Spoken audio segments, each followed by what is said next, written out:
Hello and welcome to W.A.T. News.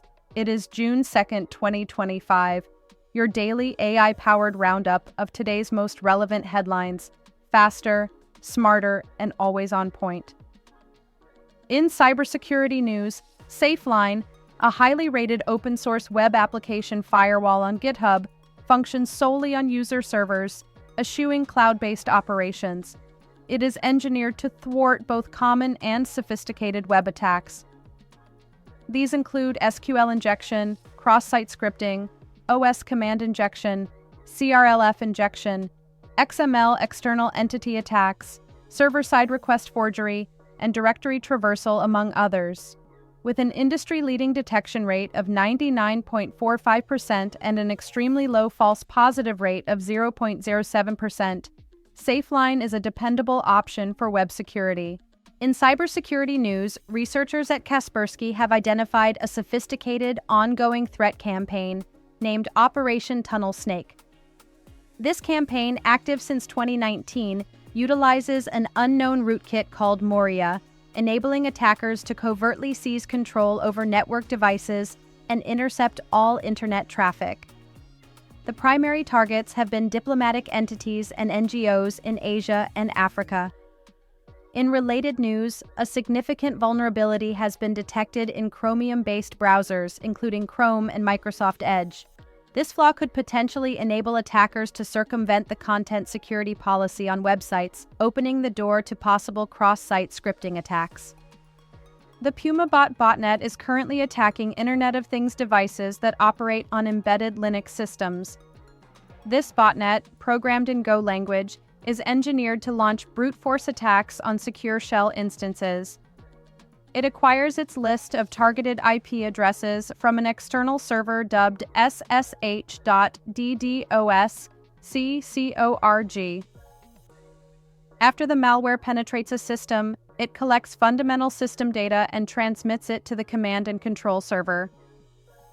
Subsequently, the malware secures a foothold on the compromised device, allowing it to carry out commands relayed from the C2 server.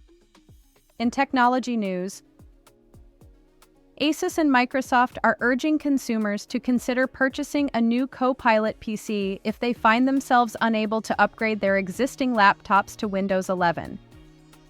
Microsoft's Copilot PC initiative advocates the use of two devices, a primary one and a secondary one, for less demanding tasks. Yet, critics argue that this strategy may be costly and environmentally detrimental. They suggest that manufacturers should prioritize enhancing the software to be compatible with older devices. Microsoft maintains that Windows 11 demands newer hardware for peak performance. However, users have raised concerns about the financial and environmental implications of acquiring new devices. Apple is rumored to be releasing its new operating system, macOS 12, under the name macOS Tahoe. This information was disclosed by an unidentified source. Apple has not yet confirmed these reports. The name Tahoe appears to align with Apple's practice of naming operating systems after geographical features in California, where the company is based.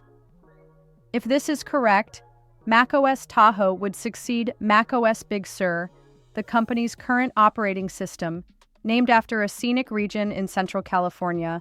Apple typically presents new software in June at its Worldwide Developers Conference.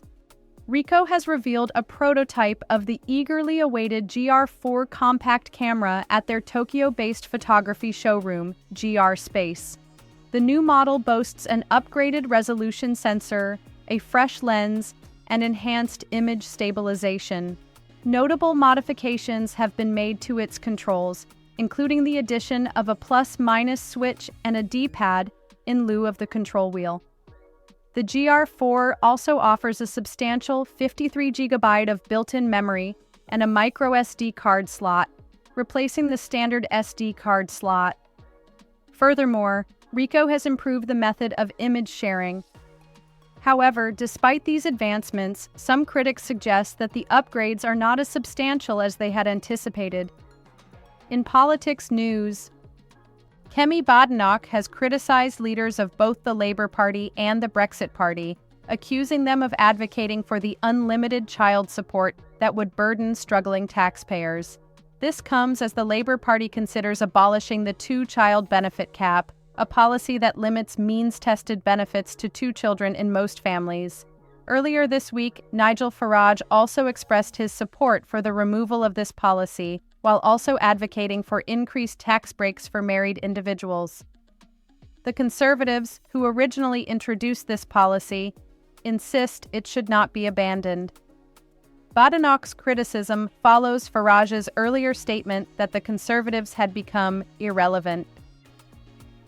Over 2,100 migrants reached the UK on Saturday in a record single-day arrival. This surge brings the yearly total to 14,112, marking a 42% increase compared to the same period in the previous year. Defense Secretary John Healey voiced his concerns over the situation, stating that the UK has struggled with border control in the past 5 years. Healey likened the actions of smugglers transporting migrants to a taxi service, labeling these instances as shocking. This increase in migrant crossings in the English Channel underscores the persistent immigration and border control issues in the UK. Facebook recently blocked Australian users from sharing or viewing news content on their platform. This decision is in response to Australia's proposed legislation that would require tech companies to pay for news content. Facebook contends that this law misinterprets its relationship with publishers who share news on their platform. The Australian government maintains that Facebook should compensate for the use of journalistic content. This decision has inadvertently impacted several non-news sites, including government health departments and emergency services, triggering criticism from officials. Facebook has committed to reversing these unintended consequences. Let's head over to Heather for the remaining top stories. Heather, how are you doing today? I'm doing great, Jen. Thank you. Let's dive into the remaining top stories.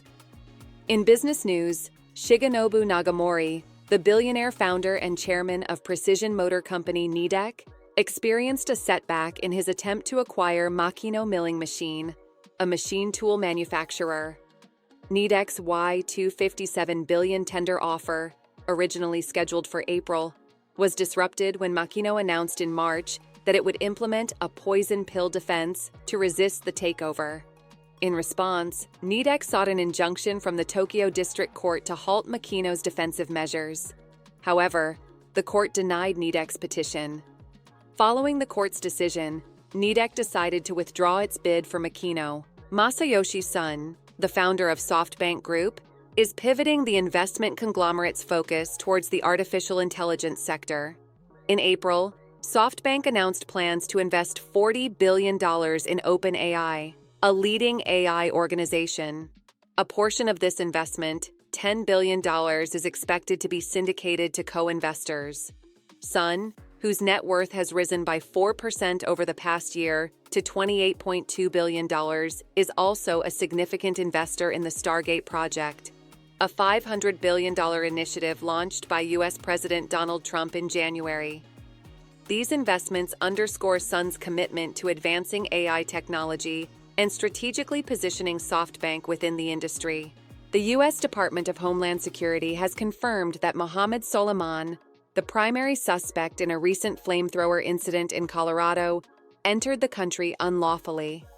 Soleiman, a 29-year-old Egyptian national, is accused of injuring 5 individuals during this event, which occurred in the early hours of May 31st.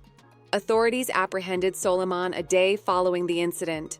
Records indicate that he had previously been deported to Egypt, but was able to re-enter the U.S. unlawfully. Soleiman is now facing numerous charges, including attempted murder and assault. The victims, currently under medical care, are reported to be in stable condition. In entertainment news, rock star Bruce Springsteen's public criticism of President Donald Trump has sparked a response from some of his fans.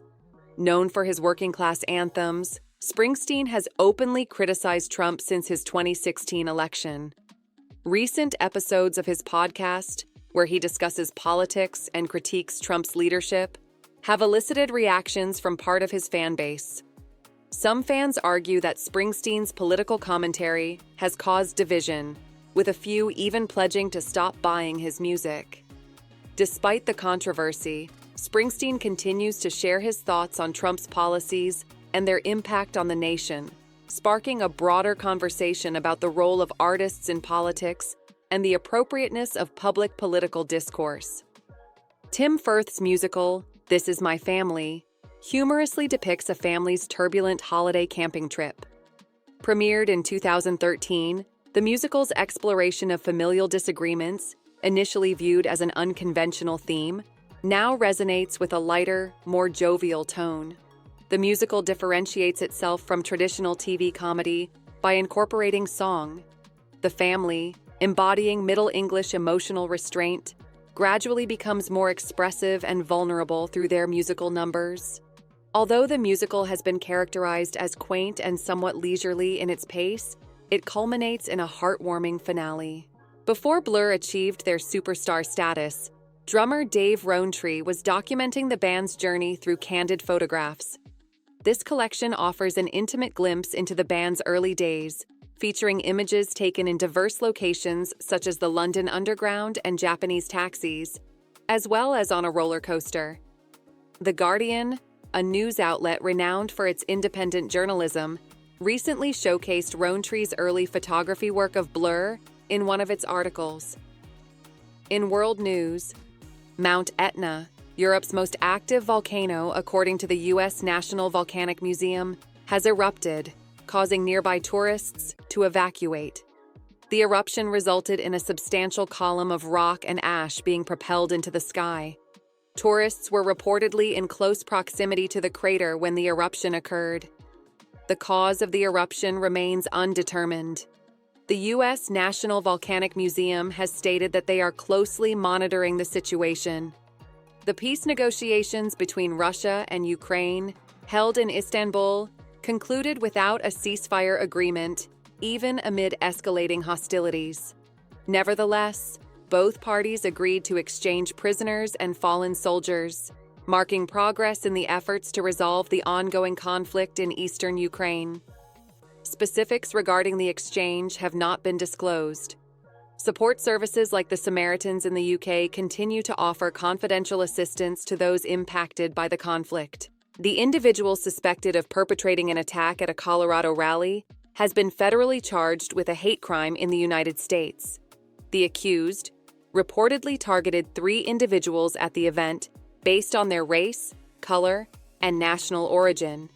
The U.S. Justice Department, which announced the charges, revealed that a federal grand jury had indicted the suspect. The charges encompass 3 counts of hate crime resulting in bodily injury and 1 count of attempted murder as a hate crime. If found guilty of the most severe charges, the accused could potentially receive a life sentence without parole. This case underscores the escalating issue of hate crimes in the U.S., a problem that has notably amplified in recent years. That's your full briefing for today from W.A.T. News. Here's a quick recap of today's top stories. A Japanese billionaire's aggressive acquisition strategy has encountered issues due to growing global regulatory scrutiny. Masayoshi Son, a Japanese business magnate, is making significant investments in artificial intelligence technologies. Mohammed Solomon, the suspect in a Colorado flamethrower attack, was reportedly in the U.S. illegally, according to the Department of Homeland Security. Bruce Springsteen expressed his disappointment in Donald Trump's presidency, stating he believes Trump has not sufficiently addressed the needs of his fans, who are struggling working-class Americans. The play, This Is My Family, received favorable reviews for its performance at Southwark Playhouse in London, with critics praising its engaging storytelling and compelling performances. A photo gallery features early images of the band Blur, captured by drummer Dave Rowntree, revealing a less enthusiastic Damon Albarn compared to the more eager Graham Coxon. Asus has joined Microsoft's campaign urging consumers to buy new PCs compatible with Windows 11, as older laptops may not be able to upgrade to the new operating system. The article suggests that this might not be a wise decision due to the potential high cost for consumers. Apple's next version of its operating system, macOS Tahoe, is expected to bring new features and improvements, but exact details are not yet known. Ryko has revealed its new compact camera, the GR-IV, but it may not offer significant upgrades compared to previous models, according to the article. If you found this briefing helpful, be sure to like, subscribe, and tap the bell so you never miss a headline.